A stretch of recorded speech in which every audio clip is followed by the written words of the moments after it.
CS 210 PC maintenance and trouble shooting में आज जो हम टॉपिक डिस्कस करने वाले हैं वो है हार्ड डिस्क।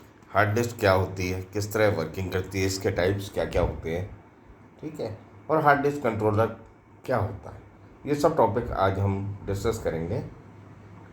हार्ड डिस्क में हार्ड डिस्क बेसिकली क्या होता है, अपना जो कंप्यूटर होता है, कंप्यूटर के अंदर आप जो हार्ड डिस्क कनेक्ट की जाती है, जो किस लिए काम में आती है, सेकेंडरी स्टोरेज डिवाइस। ये कौन सा स्टोरेज डिवाइस है? Secondary storage device. Hard disk के अंदर बेसिकली क्या होते हैं कि एल्युमिनियम्स के प्लेटर्स होते हैं, एल्युमिनियम के प्लेटर्स होते हैं और उसकी सरफेस पे डेटा को रिकॉर्ड किया जाता है। जो ये एल्युमिनियम के प्लेटर्स होते हैं, इसकी सरफेस को किस में डिवाइड किया जाता है? ट्रैक्स में। इसको किस में डिवाइड किया जाता है? ट्रैक्स में, कम से कम। और ट्रैक्स को फिर किस में डिवाइड किया जाता है? सेक्टर्स में। और डेटा कहाँ स्टोर होता है? सेक्टर्स में। क्या होता है कि हर ट्रैक में कम से कम 8 या उससे अधिक सेक्टर्स होते हैं और हर सेक्टर में 512 बाइट डेटा स्टोर किया जाता है। जो डिस्क ड्राइव है उनको इस तरह से डिज़ाइन किया जाता है ताकि वो पूरे सेक्टर के डेटा को एक साथ रीड या राइट कर लें। ट्रैक्स की ग्रुपिंग की जाती है और ट्रैक्स में डिफरेंट नंबर ऑफ सेक्टर्स भी हो सकते हैं ताकि आपके हार्ड डिस्क की स्टोरेज कैपेसिटी बढ़ा दी जाए। जैसे कि क्या होता है, जैसे इनर मोस्ट ट्रैक के अंदर वाली ट्रैक से देखो, आप डायग्राम में देखो, अंदर ट्रैक से स्पाइरलिकल, उससे बाहर और सब ट्रैक्स में डिवाइड किया गया सरफेस को। अब अंदर वाली ट्रैक्स जो है, जैसे उसमें 8 सेक्टर्स पर ट्रैक है, उससे अगला जो ग्रुप है, एक ग्रुप बनाया अपन ने, उसमें क्या है, इनर, उस ग्रुप में 8 ट्रैक्स, 8 सेक्टर्स पर ट्रैक है। उससे बाहर वाला ग्रुप है, उसमें 9 सेक्टर्स पर ट्रैक डिवाइड किया गया। उससे बाद वाला ग्रुप है, उसको किस में डिवाइड किया गया? 10 सेक्टर्स पर ट्रैक में डिवाइड किया गया है। जो हार्ड डिस्क होती है, देखो इसका डायग्राम दिया हुआ है।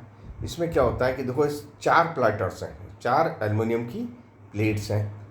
इसमें से सबसे ऊपर वाली सरफेस और सबसे नीचे वाली surface, upper surface and lower surface are not use for data recording.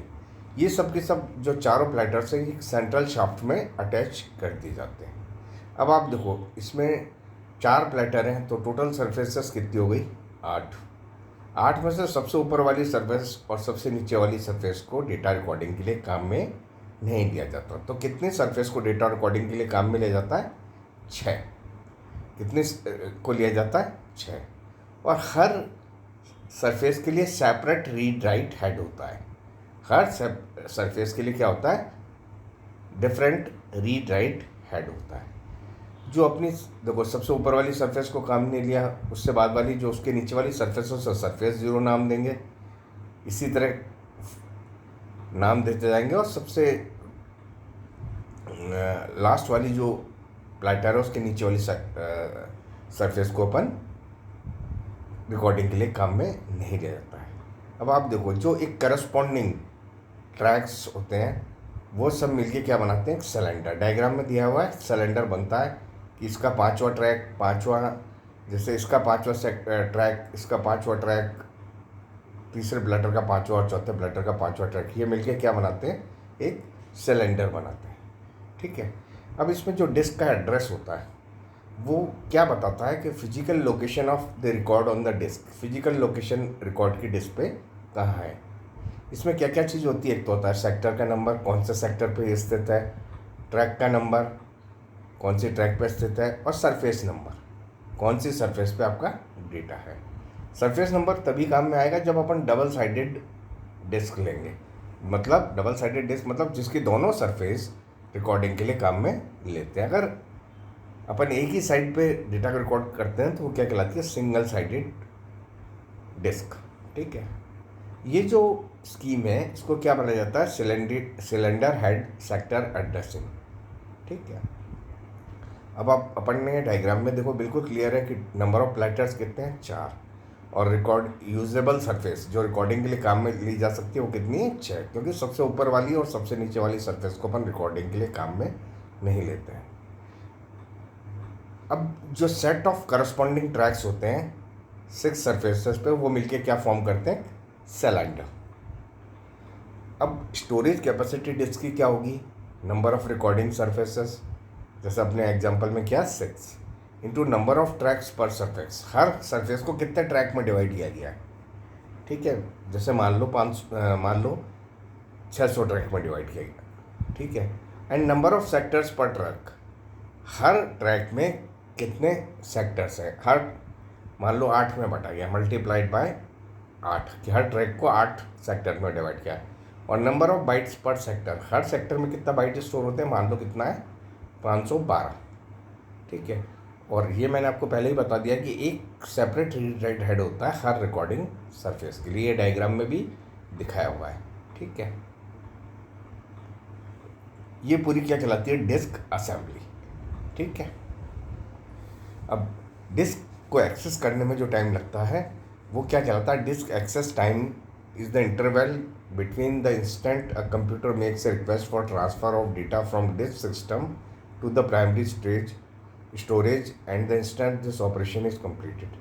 Primary storage ने जैसे कोई डेटा रिक्वेस्ट किया है, सेकेंडरी स्टोरेज से डेटा को कहाँ ट्रांसफ़र करना है, प्राइमरी स्टोरेज पे, तो पहले क्या करेगा, वो हेड बाहर निकलेगा, जिस सरफेस से डेटा लेना उस सरफेस का हेड बाहर आएगा। फिर क्या होगा, वो प्लेटर आपके कंटिन्यूसली घूमते रहते हैं, इसमें एक मोटर लगी रहती है जो इसको 3600 रिवॉल्यूशंस की स्पीड से घुमाती है, ठीक है। अब 3600 रिवॉल्यूशंस पर मिनट की स्पीड से इसको घुमाती है। वो घूम के जब वो प्लेटर घूमता है तो वो फिर किसके सामने आता है, हेड के, रीड राइट हेड एक्टिवेट हुआ उस सरफेस का, वो वहाँ तक पहुँचेगा। फिर क्या होगा, प्लेटर घूम के वो ट्रैक उसके पास आएगा, ट्रैक उस ट्रैक पे पहुँचेगा, हेड कहाँ पहुँचेगा, उस ट्रैक पे। फिर क्योंकि डिस्क कंटिन्यूस रोटेट हो रही है तो उसके सामने फिर वो सेक्टर आएगा घूमता हुआ, फिर वो उस सेक्टर से उस डेटा को रीड करेगा और फिर प्राइमरी स्टोरेज को देगा। अब इसमें 3 पैरामीटर काम में आते हैं। पहला होता है सीक टाइम। ये टाइम क्या कहलाता है, time required to position the read write head over the desired track, desired track पे रीड राइट हेड को पहुँचाने का जो समय लगता है वो क्या कहलाता है, सीक टाइम, ठीक है। दूसरा होता है लेटेंसी। अब क्या होता है मैंने बताया, उसके बाद डिस्क कंटिन्यूसली घूम रही है तो ये वह समय होता है जो desired sector read write head के नीचे आने में जो समय लगता है वो क्या कहलाता है, लेटेंसी, ठीक है। एक बार आपके पर्टिकुलर ट्रैक पे चला गया रीड राइट हेड, उसके बाद वो ट्रैक घूम के उस पर जो सेक्टर है वो घूम के डिस्क के नीचे रीड राइट हेड के नीचे आएगा, वो टाइम क्या कहलाता है, लेटेंसी। और ट्रांसफ़र रेट, तीसरा क्या पैरामीटर है, ट्रांसफ़र रेट। ये एक वह रेट होती है जिससे डेटा रीड या राइट किया जाता है डिस्क पे, ठीक है। एक बार डिजायर्ड सेक्टर पे आपका रीड राइट हेड पहुंच गया तो किस रेट से उस डेटा को रीड या राइट करता है डिस्क पे, वो क्या कहलाती है, ट्रांसफ़र रेट, ठीक है। ट्रांसफ़र रेट जो होती है वो नेग्लिजिबल होती है, सीक टाइम और लेटेंसी टाइम की तुलना में नेग्लिजिबल होती है। तो एवरेज एक्सेस टाइम क्या कहलाता है, average seek time plus average latency. Next topic आता है हार्ड डिस्क कंट्रोलर। अब कंप्यूटर में क्या होता है, एक से अधिक हार्ड डिस्क भी लगी रह सकती है या एक भी लगी रह सकती है, तो उसको कंट्रोल करने के लिए क्या लगाया जाता है, कार्ड लगता है, वो क्या कहलाता है, हार्ड डिस्क कंट्रोलर। आजकल मदरबोर्ड पे ही आपके हार्ड डिस्क कंट्रोलर की सर्किटरी आती है, ठीक है। हार्ड डिस्क कंट्रोलर का मुख्य कार्य क्या होता है कि जो इंस्ट्रक्शन उसको प्राप्त होते हैं कंप्यूटर से, ठीक है, वो उन इंस्ट्रक्शंस को हार्ड डिस्क को समझाना, हार्ड डिस्क उन इंस्ट्रक्शंस को समझ ले। तो हार्ड डिस्क कंट्रोलर का मुख्य फंक्शन क्या होता है, translate the instructions received from the computer, computer से जो इंस्ट्रक्शन रिसीव्ड होते हैं उनको ट्रांसलेट करना ताकि वो हार्ड डिस्क उसे समझ ले। इसी तरह हार्ड डिस्क पे जो इंस्ट्रक्शन आए उसको कंप्यूटर समझ ले। ये कार्य करना किसका कार्य होता है, हार्ड डिस्क कंट्रोलर का, ठीक है। इसमें एक एक्सपांशन बोर्ड लगा होता है और उससे रिलेटेड सर्किटरी होती है, ठीक है, जो किस तरफ जुड़ा रहता है, हार्ड डिस्क के पीछे की तरफ वो एक सर्किटरी और एक्सपांशन बोर्ड जुड़ा रहता है, ठीक है। जो इंस्ट्रक्शंस होते हैं कंप्यूटर द्वारा दिए गए वो हार्ड डिस्क अडेप्टर के पास जाते हैं, ठीक है। उसके बाद हार्ड डिस्क की इंटरफेस में जाते हैं और उसके बाद किसके पास जाते हैं, हार्ड डिस्क कंट्रोलर के पास। हार्ड डिस्क कंट्रोलर फिर क्या करता है, कमांड भेजता है हार्ड डिस्क को, उस पर्टिकुलर ऑपरेशन को करने के लिए जो भी कमांड होते हैं वो भेजता है। ठीक है, जो टाइप और फंक्शन होते हैं हार्ड डिस्क कंट्रोलर के, वो किस पे निर्भर करते हैं?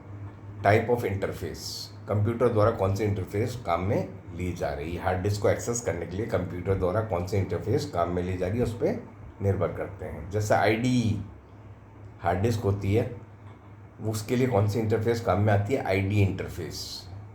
ठीक है, जैसे आईडी हार्ड डिस्क कंट्रोलर किस लिए काम में आता है? ID interface based hard disk के लिए काम में आता है। आईडी क्या होता है? आईडी का पूरा नाम होता है इंटीग्रेटेड ड्राइव इलेक्ट्रॉनिक्स। ठीक है, इसमें क्या किया गया है? आईडी के अंदर क्या किया जाता है? ऐसी हार्ड ड्राइव होती है जो इंटीग्रेट करती है, जो आपस में जोड़ देती है कंट्रोलर को डिस्क के साथ। ठीक है, ये ट्रांसमिशन इंटरफेस होती है हार्ड डिस्क की, और इसको एटीए भी कहा जाता है। एटीए का फुल फॉर्म क्या है? Advanced technology attachment. हर जो आईडी इंटरफेस होती है उसमें दो तरह के ट्रांसमिशन मोड्स होते हैं। एक तो होता है PIO, programming input output mode, और दूसरा होता है DMA, direct memory access mode. DMA mode जो होता है, डीएमए मोड में क्या होता है?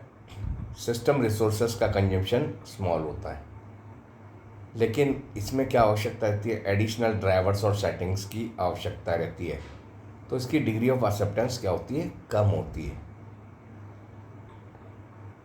और बाद वाले में क्या होता है? हाई स्पीड रिक्वायरमेंट में क्या क्या किया जाता है कि डीएमए मोड काफ़ी इफ़िशिएंट होता है, ऑपरेटिंग सिस्टम जो है उसको डायरेक्टली सपोर्ट करता है, और मैन्युफैक्चरर ने क्या किया है? हाई स्पीड का डीएमए मोड ट्रांसफ़र स्पीड बनाने लग गए हैं। तो इंटीग्रेटेड डिवाइस इलेक्ट्रॉनिक्स में बेसिकली होता क्या है? हार्ड डिस्क है, इसके अंदर क्या किया जाता है? कंट्रोलर जो है उसको डिस्क के साथ इंटीग्रेट कर दिया जाता है, वो ट्रांसमिशन इंटरफेस होती है हार्ड डिस्क की। ठीक है, नेक्स्ट आती है साटा, सीरियल एटीए। इसको क्या बोला जाता है? Serial ATA. ठीक है, हार्ड डिस्क, ऐसी हार्ड डिस्क जो साटा यूज़ करती है, साटा पोर्ट्स काम में लेती है, वो क्या कहलाती है? Serial drive. Serial ATA uses a serial connection, serial connection काम में लेती है। सीरियल एटीए बस में क्या होता है? क्या होता है? एम्बेडेड क्लॉक सिग्नल काम में लिया जाता है, ताकि इसमें क्या होती है? स्ट्रॉन्ग एरर करेक्शन कैपेबिलिटी होती है। जो सबसे बड़ा अंतर है पुरानी वाली हार्ड डिस्कों से साटा में, कि जो ट्रांसमिशन इंस्ट्रक्शंस होते हैं उसको चेक किया जा सकता है और एरर को ऑटोमेटिकली करेक्ट किया जा सकता है। तो डेटा की रिलायबिलिटी क्या हो जाती है? बढ़ जाती है। डेटा ट्रांसमिशन की रिलायबिलिटी बढ़ जाती है। जो सीरियल एटीए हार्ड डिस्क है उसके एडवांटेजेस होते हैं। सीरियल ड्राइव्स नई तरह की हार्ड डिस्क ड्राइव इंटरफेसेस हैं, वो पैरेलल एटीए से कम्प्लीटली डिफरेंट होती है। ठीक है, इसमें डेटा को सीरियली ट्रांसमिट किया जाता है। ठीक है, इसके कई पैरेलल एटीए की तुलना में सीरियल एटीए के कई एडवांटेजेस होते हैं। पहला एडवांटेज ये होता है, सीरियल एटीए जो डेटा को ट्रांसमिट करती है सीरियली, और एक बार में केवल एक बिट को ट्रांसमिट करती है। तो साटा इंटरफेस जो होती है उसमें नंबर ऑफ पिन्स जो होती है उसको क्या कर देती है? कम कर देती है। ठीक है, तो जो नंबर ऑफ कनेक्टेड केबल्स छोटी हो जाती है और ज़्यादा एफिशिएंट हो जाती है। दूसरा क्या है कि सीरियल एटीए जो अपना सारा कार्य है वो केवल 4 पिन की मदद से कर लेती है। ठीक, केबल को कनेक्ट करना, ग्राउंड वायर को कनेक्ट करना, डेटा को सेंड करना, रिसीव करना। ठीक है, तो इसके कारण सिस्टम का ओवरऑल क्या होता है? पावर कंजम्पशन भी क्या हो जाता है? कम हो जाता है, और सिस्टम की कॉम्प्लेक्सिटी भी कम हो जाती है। तीसरा फ़ायदा होता है साटा को काम में लेने का। सीरियल एटीए 1.0 में क्या होता है? डाटा ट्रांसफ़र रेट होती है 150 Mbps, 150 MB पर सेकेंड, 150 मेगाबाइट पर सेकेंड की गति से डेटा ट्रांसफ़र होता है, जो फास्टेस्ट पैरेलल एटीए की तुलना में भी ज़्यादा है। फास्टेस्ट एटीए वो क्या है? 133 MB पर सेकेंड ट्रांसफ़र कर सकती है। और जो सीरियल ATA वर्जन 2 है उसमें डेटा ट्रांसफ़र की रेट क्या होती है, 300 MB पर सेकेंड होती है। और हाईएस्ट जो सीरियल ATA डिस्क होती है उसकी डाटा ट्रांसफ़र रेट होती है 600 MB पर सेकेंड। तीसरा आता है स्क्वाशी। स्क्वाशी का फुल फॉर्म है स्मॉल कंप्यूटर सिस्टम इंटरफेस।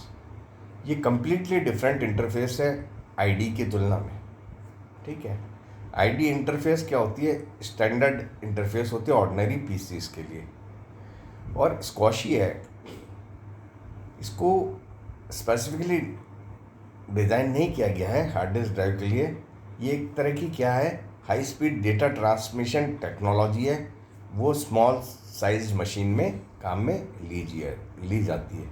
जो स्क्वाशी इंटरफेस है उसके बहुत सारे एप्लीकेशन होते हैं, जैसे मल्टीटास्किंग, हाई बैंडविड्थ, लो CPU यूजेज, हॉट प्लग, ठीक है। लेकिन इसकी प्राइस क्या होती है, हाई होती है, ठीक है। तो स्क्वाशी हार्ड डिस्क ड्राइव क्या है, वो कहाँ काम में आती है, मीडियम और हाई एंड सर्वर्स में और हाई एंड वर्क स्टेशंस में काम में ली जाती है। नेक्स्ट टॉपिक आता है एक्सटर्नल हार्ड डिस्क। अपन कंप्यूटर में बाहर से जो हार्ड डिस्क लगाते हैं वो क्या कहलाती है, external hard disk. External hard disk जो है वो कंप्यूटर में किससे कनेक्ट होती है, USB से, ठीक है। USB 2 वर्जन आता है, इंटरफेस जो होती है USB 2 इंटरफेस, उसमें क्या होती है, डेटा ट्रांसफ़र की रेट कम होती है, ठीक है। इंटरनली माउंटेड एक इंटरनल हार्ड डिस्क है, उसकी तुलना में USB 2 से अपन ने कोई एक्सटर्नल हार्ड डिस्क कनेक्ट की है तो उसकी डेटा ट्रांसफ़र रेट उसकी तुलना में क्या होती है, कम होती है, ठीक है। प्लग एंड प्ले होती है, ठीक है। Plug and play means external hard disk drive को आपने कनेक्ट किया USB पोर्ट पे, ऑटोमेटिकली वो क्या है, सिस्टम उसको डिटेक्ट कर लेता है, ठीक है। जो अवेलेबल कैपेसिटी है एक्सटर्नल हार्ड डिस्क ड्राइव की वो 500 GB से लेकर 10 TB तक मार्केट में उपलब्ध है, ठीक है। जो एक्सटर्नल हार्ड डिस्क ड्राइव है ये असेंबल्ड मिलती है इंटीग्रेटेड प्रोडक्ट की तरह, लेकिन ये भी पॉसिबल है इसको असेंबल कर लो, हार्ड डिस्क को लो, उसको एक एक्सटर्नल इनक्लोजर में डाल लो जिसमें क्या हो, USB इंटरफेस हो, ठीक है। ये 2.5 इंच और 3.5 इंच के साइज़ में मिलती है। 2.5 इंच पोर्टेबल एक्सटर्नल ड्राइव कहलाती है और 3.5 इंच वेरिएंट जो है वो क्या कहलाता है, डेस्कटॉप एक्सटर्नल ड्राइव्स, ठीक है। पोर्टेबल ड्राइव होती है जिसको इसमें छोटा इंक्लोजर काम में आता है और हल्का होता है, और डेस्कटॉप ड्राइव में थोड़ा बड़ा इंक्लोजर काम है क्योंकि वो 3.5 इंच की और थोड़ा भारी भी होता है, ठीक है।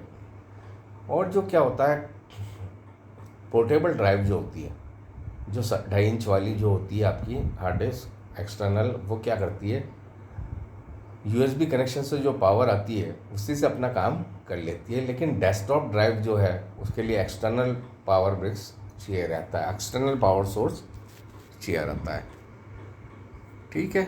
Okay, thanks.